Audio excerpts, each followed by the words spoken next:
உலகத்துல எந்த முழுமுடுக்கில் இருந்தாலும் சரி இந்த திருவிழாவுக்கு வந்து சேர்ந்துருவாங்க. ஏன்னா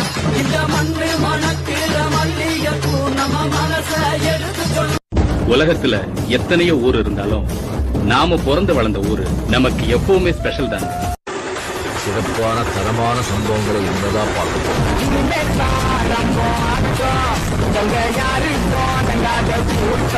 கொடுக்கிற பூமி இது, கேட்காம கொடுக்கிற சாமி இது.